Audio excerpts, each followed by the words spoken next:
Mike, check. Justin Hunt. It's all happening. Thank you to everybody rocking with the channel. Thank you to everyone subscribed through the channel, who shared the video, shared the link. It's priceless. Big thank you to everyone who's donated. If you'd like to donate, you hit the Cash App that's right up there, or you can hit the link in the description. And big thank you to all my newest members. Haven't done this in a while. All my newest members. Laura approved. ABNTNO Vid Heo DKG72 Energy Drink, Miss Pittsburgh, Sophie Hanike. Shout out to you, Sophie. Bra Maloom, my man Bucktooth back. Farai and Barry, Bagel Don, Pandoro, Raven McCarthy, 9-second applause.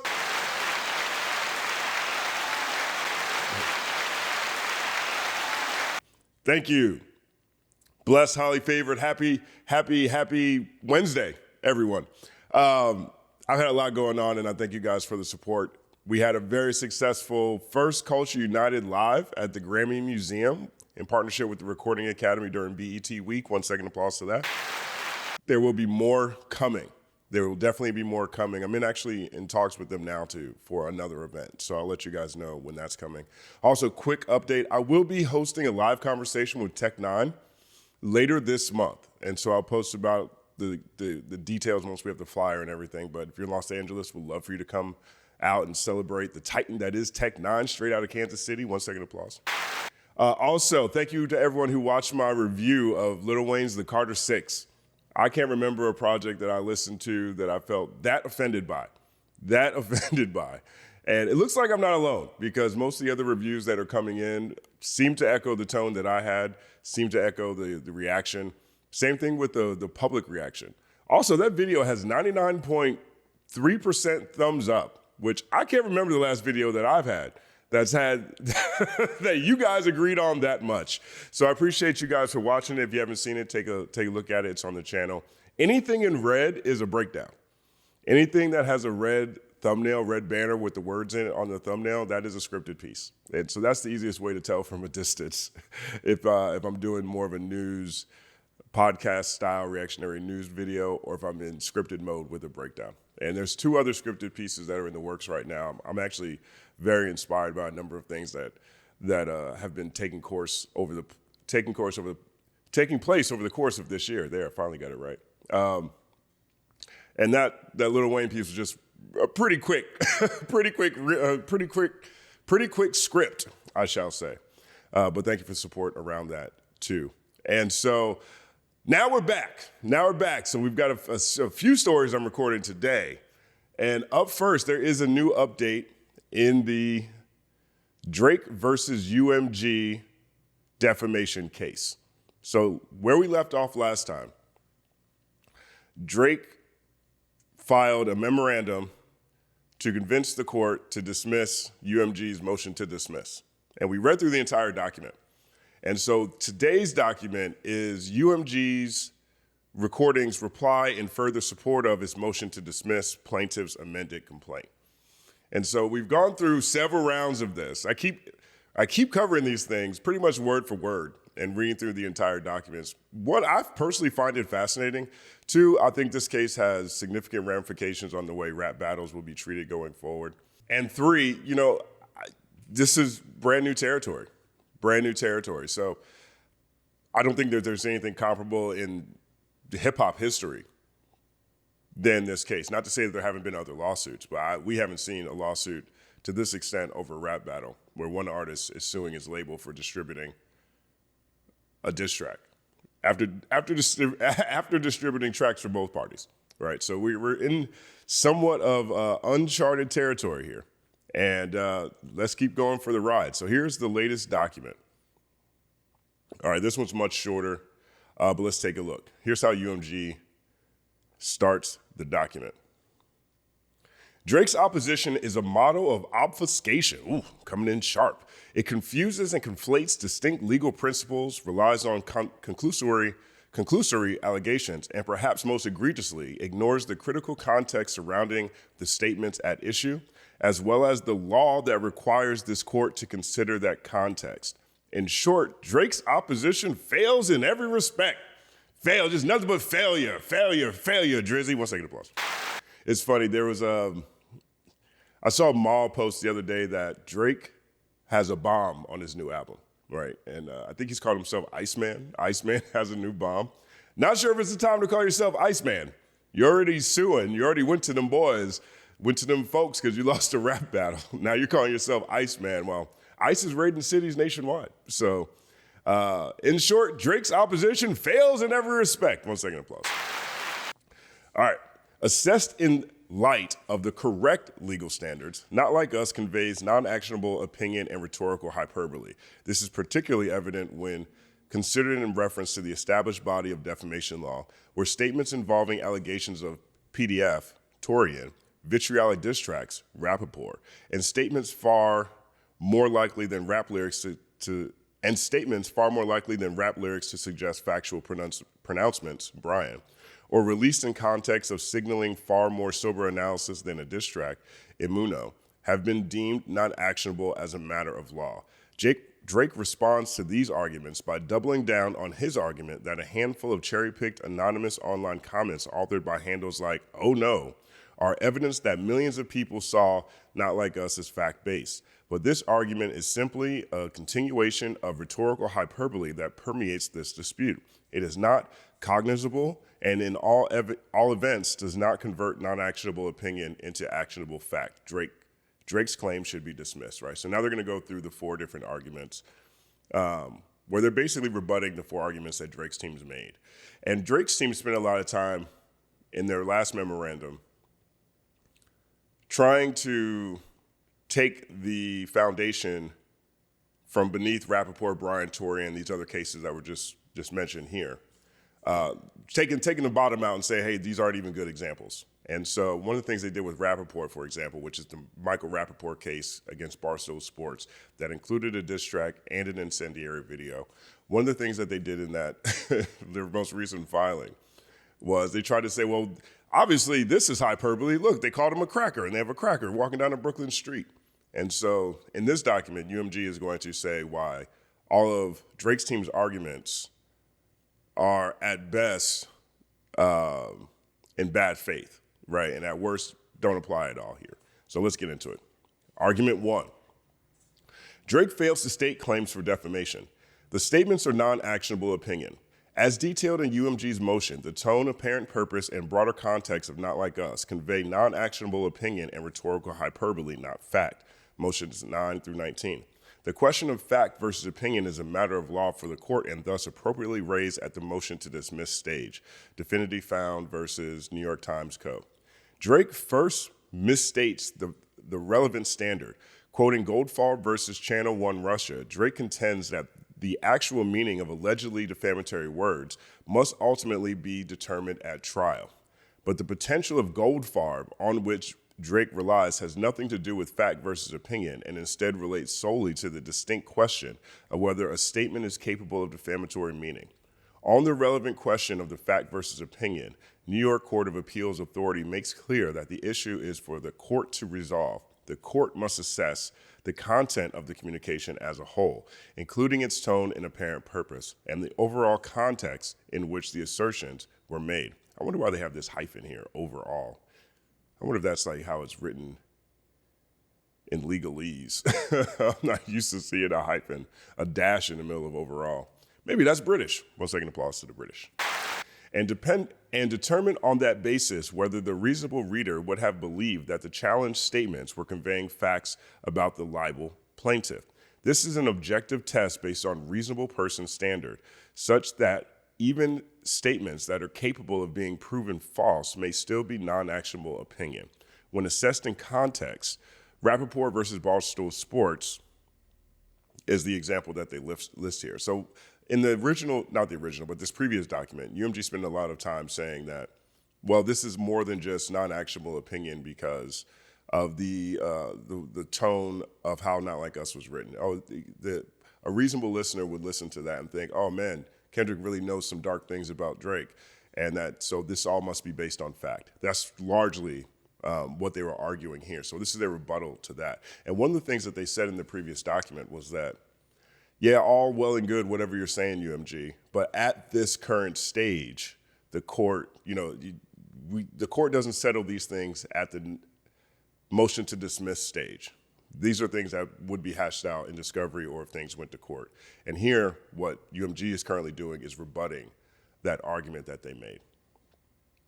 Drake's next argument that a cherry-picked sample of anonymous online comments ostensibly constitutes actual evidence that listeners believe Not Like Us to communicate factual allegations fares no better. This is what I was saying. I just think that Drake's team, they took the wrong approach in trying to prove that people believe this song is true or the things that Kendrick is saying about Drake in the song are true. And because I think that if you're going to pick anonymous online comments in a lawsuit where you're also alleging bots, they're alleging Not Like Us was botted, which caused a false popularity in the minds of the audience. If you're arguing bots in one part of your document, but then saying, look at these online comments, these must be true in another part, that doesn't even make sense. And then they're also cherry-picked, right? And then the people in the comments section are, one of the references they actually use referred to rap battle, but Drake's team doesn't want to refer to a rap battle. They want to look at Not Like Us in a vacuum.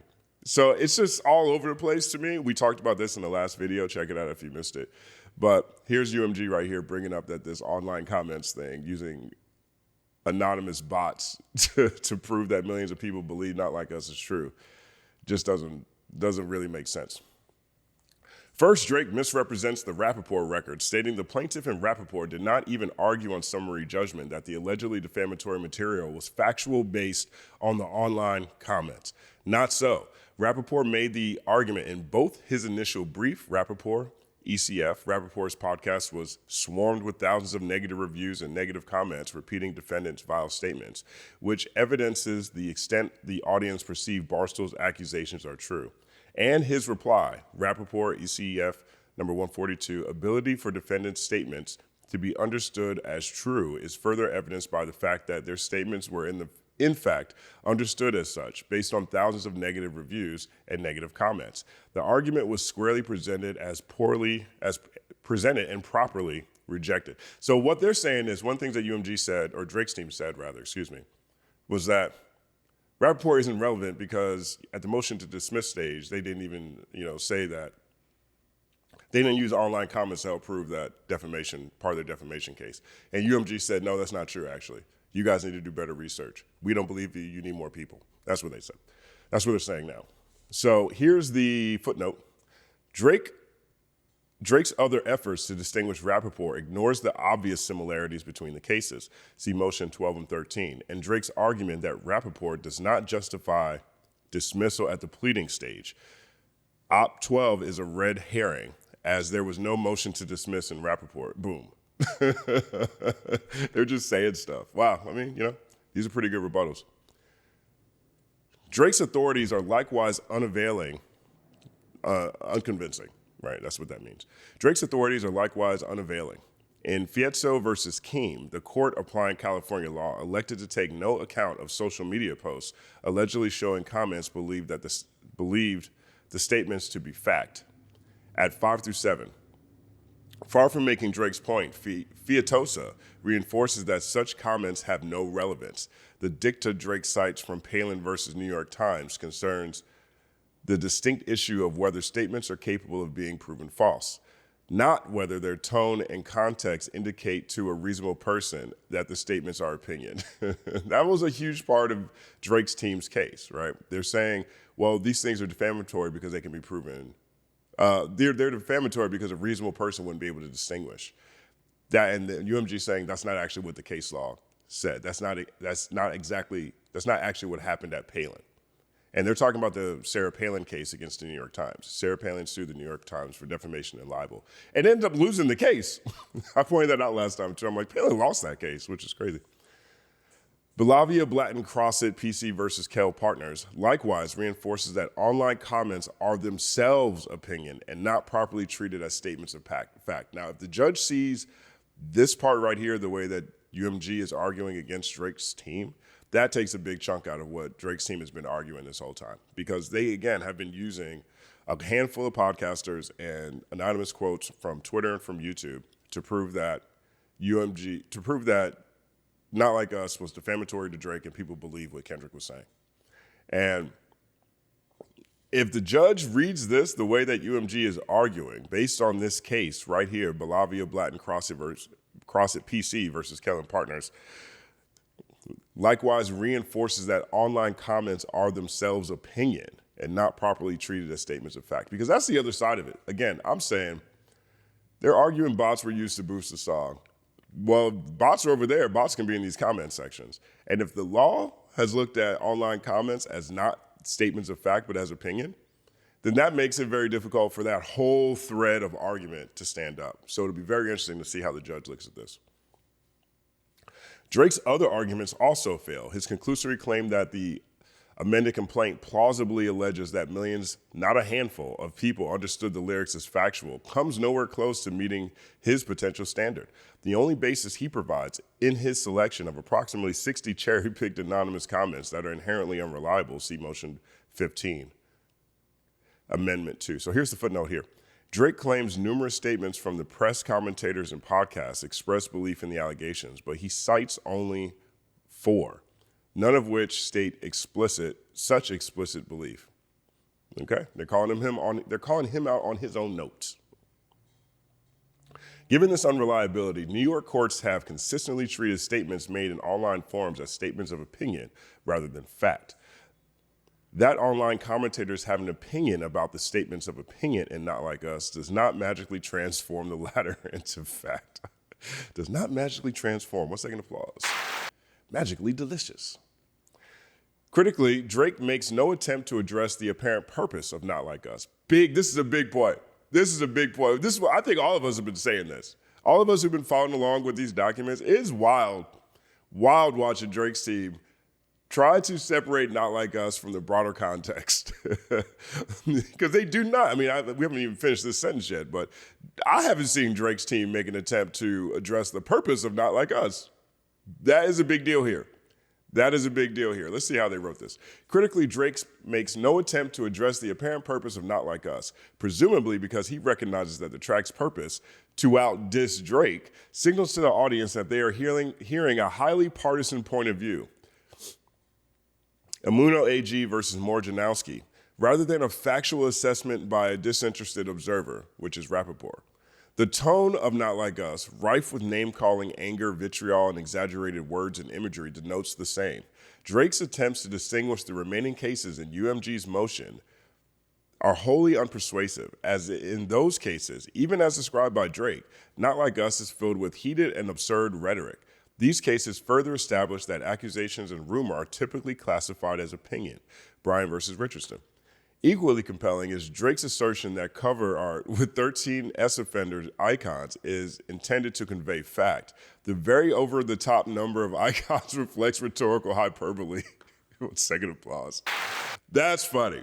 That's funny. So one of the arguments that Drake's team is making is that the thumbnail is another example of defamation because they had the S-offender icons on top of Drake's house. And, there's a bunch of people who've gone on to DoorDash or Google Maps or whatever and left comments about it. And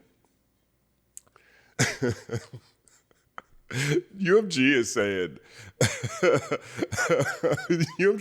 that those icons, it's crazy to think those icons are conveying a fact because of the very over-the-top number of icons reflects rhetorical hyperbole. So there's 13 icons. They're saying, clearly that's not fact. Look how many there's in there. Look how many. Clearly that's hyperbole. I always looked at I've said this multiple times in different videos, that the thumbnail to me, okay, I could see that thumbnail, right? Of all the things that Drake has argued in these documents, one of the very few things that I can actually see is the thumbnail. I don't see the video.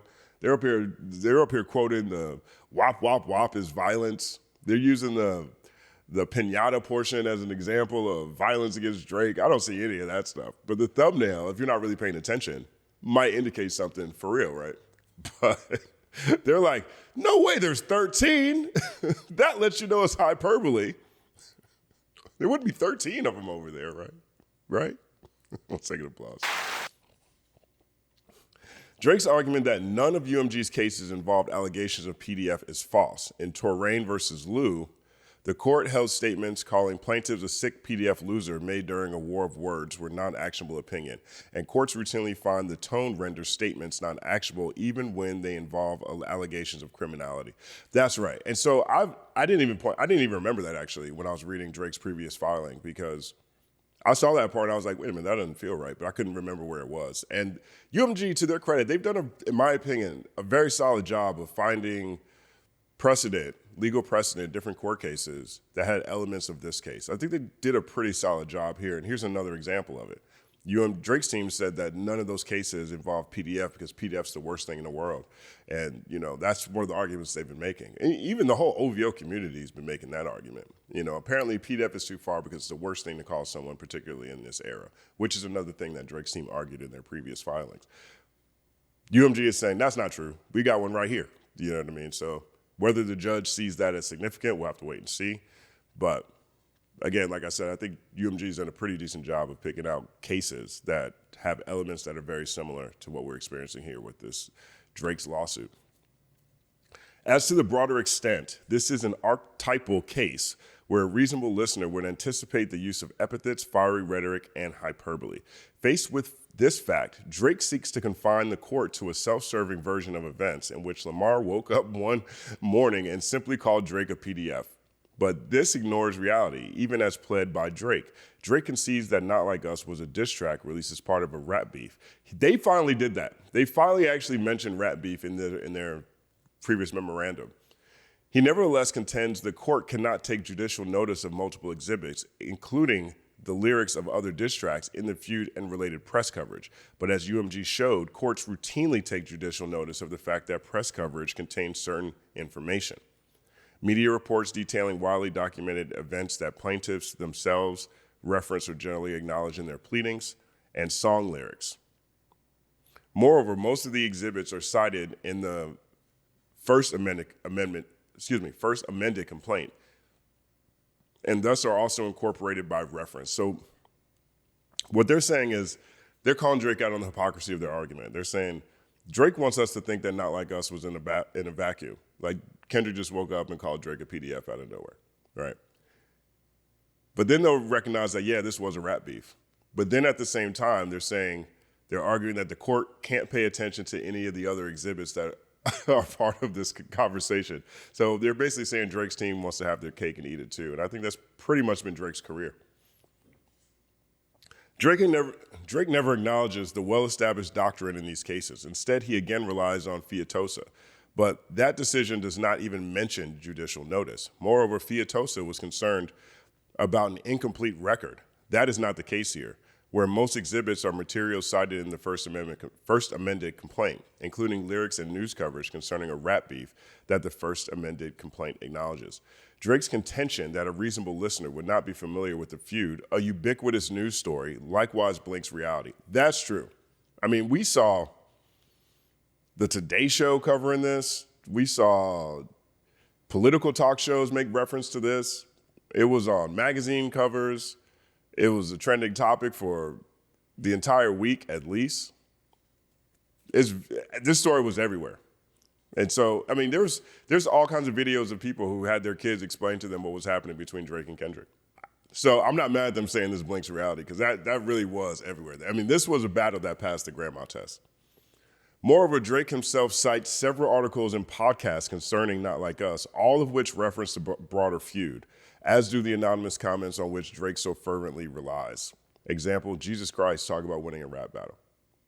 I mean, they're pointing out just the inconsistencies in the argument versus the examples and evidence that they provided. Drake's argument that most of the amended complaint's allegations of actionable defamation occurred after the rap battle ended again confuses the relevant legal standard. The statements at issue are lyrics in Not Like Us and imagery in the video and cover art. The question for the court is whether the context and form in which those statements were made to signal to a reasonable listener that the statements convey fact or opinion and rhetorical hyperbole. Steinhilber. UMG's subsequent promotion of those materials is irrelevant to this analysis. All right, footnote 3 says, in contrast to the cases upon which Drake relies, the First Amendment first amended complaint does not allege that UMG's ongoing promotional activities include unique defamatory statements distinct from the alleged defamatory material. Finally, the authorities Drake cites for the contention that courts have rejected context arguments in similar circumstances say no such thing. In Fiatosa, the court concluded that relevant context evidence was simply lacking. And in Delgado versus Sonnen, the court found the statements were not made as part of a heated exchange filled with epithets, fiery rhetoric, and hyperbole that provides the relevant context here. At bottom, Drake's arguments appear designed to defer the question of whether the statements are fact or opinion to summary judgment while he seeks invasive and burdensome discovery. The court should reject this ploy. The materials submitted with UMG's motion are properly subject to judicial notice. And the issue is one of law for the court to decide, particularly in light of the very real threat that claims such as Drake's chill artistic expression, as powerfully articulated by the Amici, which is the amicus brief in this matter. There was a bunch of legal experts that got together and wrote an amicus brief, which is a statement, a relevant statement from people not attached to the case that's delivered to the court. And in that amicus brief, they were talking about how if Drake wins this case, it's going to be a real damage to artistic freedom, freedom of speech, and creativity within rap music and the music industry overall.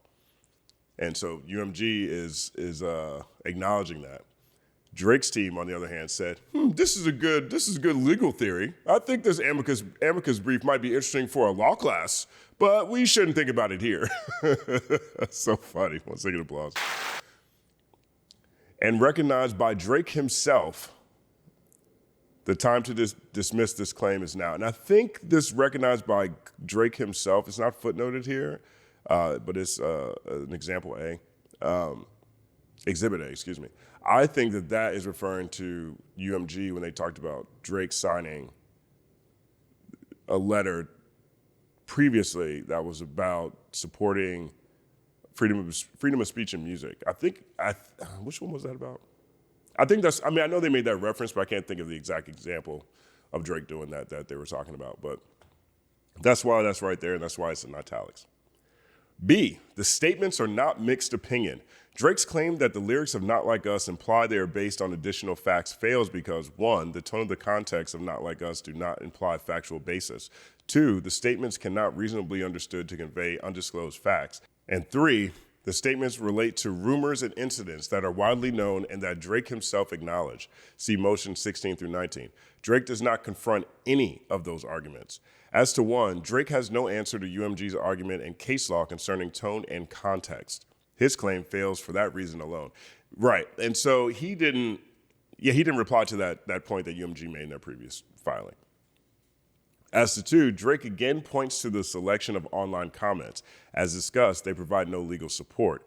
Drake's only other argument is to dispute that tailor-made freestyle can be interpreted as inviting Lamar to discuss rumors about Drake's history with minors, but it's impossible to see how the lyric, talk about Drake liking young girls, is reasonably subject to another interpretation. Right? Drake's team can't even argue against that. That's why they continue to try to look at Not Like Us in a vacuum. They want to separate it from every other track that came out of this battle, particularly Family Matters, particularly Heart Part 6, and particularly Tailor-Made Freestyle. Because those tracks, especially Tailor-Made Freestyle and Family Matters, that is how you get to Not Like Us in the first place. That is where that comes from. If you don't have Tailor-Made Freestyle and you don't have Family Matters, Not Like Us wouldn't even fit. It wouldn't even fit how we got here. Right, it just wouldn't fit. But here we are now, we're seeing UMG make that same point. Drake can't dispute the fact that on Tailor-Made Freestyle, he said, talk about Drake liking young girls, which would take the defamation out of it. Because Drake's team is arguing, say Drake, I hear you like him young, as a line of that the reasonable listener will listen to and say, oh man, Kendrick's got some secret information about Drake. This must be really true. If the rabbit hole goes deep, I go further, I promise. But when you say Drake, I hear you like him young, well, he's talking to Drake because Drake told him that. Drake told everybody, talk about Drake liking young girls as a gift from me. Heard it on the Button podcast. It's got to be true. 1 second applause. Still my favorite song that Drake released in this battle. 1 second applause, tailor-made freestyle. As to 3, Drake creates a straw man, asserting that UMG does not show Drake was widely reported as having engaged in conduct that would make him a PDF or a registered S offender. This misstates UMG's argument, which is that Not Like Us trades on well-known and widely published rumors and controversies about Drake's involvement with minors, which it does. Motions 17 and 19. Drake's own statements, motions 4 and 5, and the articles and podcasts cited in Drake's First Amended complaint and appended in the request in the RGN make this plain. C, Drake does not plead actual malice. Drake selectively quotes from Palin to argue that he does not need to plead that specific individuals at UMG acted with actual malice. This is wrong. Palin explicitly notes that a plaintiff alleging defamation against a corporation must identify the individual responsible for publication of a statement. And it is in that individual that plaintiff must prove acted with actual malice. That's an interesting point, right? Because they use Palin again as an example of a case being able to move forward at the motion to dismiss stage based on similar situations that apply to this case. And then later, they argue that they don't have to say who is the person that was responsible for this defamation in UMG's case. They're suing UMG. They're not suing or even naming the specific person. Now, they do name the CEO of Interscope, the CEO of Republic, and Lucien Grange, but they're not saying that they're responsible for the publication of that statement. And that's what they're pointing out here. So they're going ahead and they're rebutting using Palin versus the New York Times as a precedent in this case. Drake's own authorities also undermine his argument. Notwithstanding his attempt to rewrite his complaint, Drake has not met this standard. The best he can do are conclusory assertions on information and belief that certain people at UMG were involved or played a key role in the initial publication of the recording, image, or video. Information or belief. People are saying. Nowhere in his 104-page First Amended complaint does Drake allege that any specific person at UMG knew the statements were false or acted with reckless disregard to their falsity at the time that person published the statements. Palin is the example listed. Nor does he plead that anyone at UMG understood Not Like Us to convey statements of fact rather than rhetoric and insult endemic to the genre. Drake's argument that he pleads actual malice based on the different points in time when UMG published the impugned statements fails for that same reason. To the extent any actions by UMG to promote Not Like Us since the release of the track and music video constitute a distinct defamatory statement, they do not, as discussed in Supra N3. Drake has made no attempt to identify the specific individuals at UMG responsible for these purported activities, let alone allege that any such individuals acted with actual malice. Oh, yeah, 1 second applause. 2, Drake fails to state a claim for harassment. Drake makes only a cursory argument that there is a private right of action under the New York standard. His sole response to binding case law holding that alternative public enforcement mechanisms foreclose implied rights of action is to deride it as circular. But under Drake's logic, virtually every criminal statute would have the private right of action, which is obviously wrong. Drake relies on inconclusive dicta in Gallia and Onassis and cases citing it, but none of those cases grapple with New York's standard for implied right of action, a standard that postdates Gallia. And Gallia itself only cited a Fourth Department case affirming dismissal of harassment claim without addressing the private right of action issue. Drake's other arguments fare no better. He cannot cite to anywhere in his pleadings where he alleges the requisite intent to harass him rather than an intent to devalue his brand. Drake does not address binding case law that the harassment statute only criminalizes conduct without regard to content and not pure speech. Drake further concedes that his claims failed the constitutional test for incitement, but asserts that this is irrelevant because Not Like Us ostensibly included false speech. Drake cites no authority for a falsity exception to incitement and his harassment claim concerns calls for violence against Drake, independent of falsity in any event. Lastly, Drake cannot explain how his allegations of UMG's financial purpose, whether corrupted or otherwise, satisfy the legal standard of no legitimate purpose, which requires that the sole motive be to hound, frighten, imitate, or threaten. They just saying Drake coming up shout. They say coming up shout. Look, Your Honor, this is cute. This is cute and all. This is demure. But Drizzy coming up shout. 1 second applause. 3, Drake fails to state a claim under New York General Business Law.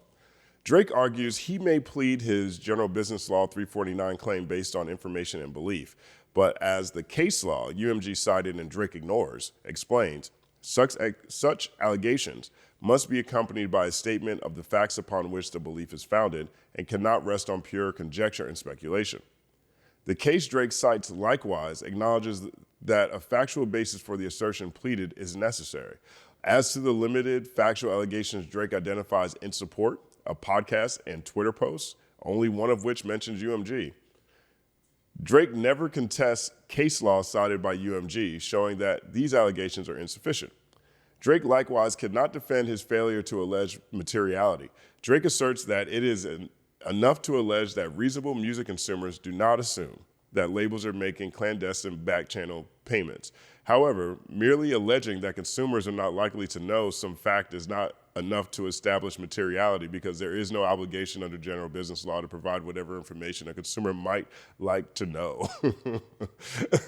Right, because you're assuming that the general person wouldn't believe this, but there is no statute that says you have to provide stuff that someone might like to know, which is interesting, right? I wonder where like the nutrients on food would come from. And now I understand the health risks of it, but I feel like that's something people might like to know. If there's any legal experts in watching this, let me know where that falls in your opinion.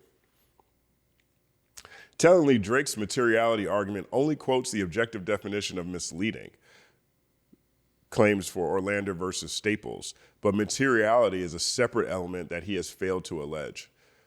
Because, in the footnote here says, because a 349 defendant must possess the allegedly omitted information. Drake is wrong to claim that he need not allege UMG's knowledge of alleged misconduct concerning Lamar, which constitutes almost all of Drake's meager fact allegations. Finally, UMG demonstrated that 2 injury theories in Drake's complaint are unsustainable. In response, Drake effectively abandons both for a new theory, that artificial streams boosted the recording status on Spotify, causing consumers to listen and to prioritize the recording under false pretenses, which in turn tainted the streaming data used to proportionally allocate and disperse payments to Drake. This is unpled and therefore improper. So yeah, he didn't argue that initially. In any event, Drake still fails to allege injury resulting from the supposed deception. He does not attempt to explain how the song's Spotify status and resulting streams are caused by UMG's allegedly false representations about the recording's popularity. He further does not explain how the supposed false pretenses, as opposed to the botted streams themselves, cause consumers to stream the song. Drake's new theory also runs afoul of the rule against indirect injuries because it is both contingent on harm to third parties and remote. Drake's theory requires a boosted status on Spotify, which then led to more streams, which then led to tainted streaming data, which then led Spotify paying Drake lower royalties. That's a crazy supply chain, right? That's a lot to argue. Drake invokes a line of cases allowing a competitor to sue over lost consumers when the defendant's misrepresentations resulted in a withholding of trade, and it is withholding of trade rather than any consumer's subsequent purchase of a competitor's product that produces plaintiff's injury. To the extent that these cases are somehow reconcilable with SmokeSpirit.com, Drake's theory is still far more remote because it involves many further steps, rejecting singular. And it is not based on mere withholding, but rather subsequent consumer action, more streams. As in SmokeSpirits.com, had allegedly deceived consumers not been improperly induced to stream Not Like Us, then Drake would have no claim to lost royalty revenue, making Drake's alleged injury impermissibly indirect. Okay, they're saying, Drake is saying he was harmed because these botted streams boosted Not Like Us, and it made it more popular. When they were listening to Not Like Us, they weren't listening to Drake, so Drake lost more money. And UMG is arguing that UMG is arguing correlation doesn't equal causation, right? Which I pointed out quite a bit in the last filing, because I noticed that too, and I thought that was kind of crazy. Conclusion: the amended complaint should be dismissed with prejudice. So there it is. Here's the updated memorandum. This is the one that is rebutting everything that Drake said in their last memorandum. And we still need to wait to see if this case will be dismissed. But the petulant child pop star turned rap star suing his record label over a lost rap battle is still one of the saddest things I think I've ever seen in hip hop. And we'll see what Iceman has coming next. They've been talking about a new album. They're talking about he's got a bomb on the album. I don't know if that means he's dissing Kendrick again. I don't know why he would do that. But over the past couple of weeks, things have been relatively quiet on the Drake front, all things considered. And if I'm Drake, I probably should lean into that. Because, Team OVO has seen better days. Let me know what you think about all of this. My name is Justin Hunt. Like, subscribe to the channel. Follow the Company Man on everything. Follow the Justin Hunt Podcast wherever you listen to podcasts. It's all happening.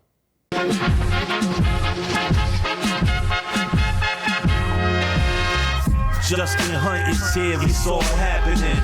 Justin Hunt is here, it's all happening. The mathematical breakdown of this mighty game of rap we in. It's boom happening. Systematical culture views us radical, it's all happening. Shaking hands and dapping it. Life through the lens of hip hop, from trip hop to yes, dog. You don't stop, you don't stop. Justin Hunt is here, it's all happening. It's all happening, yes, it's all happening. Justin Hunt is here, it's all happening. It's all happening, yes, it's all happening.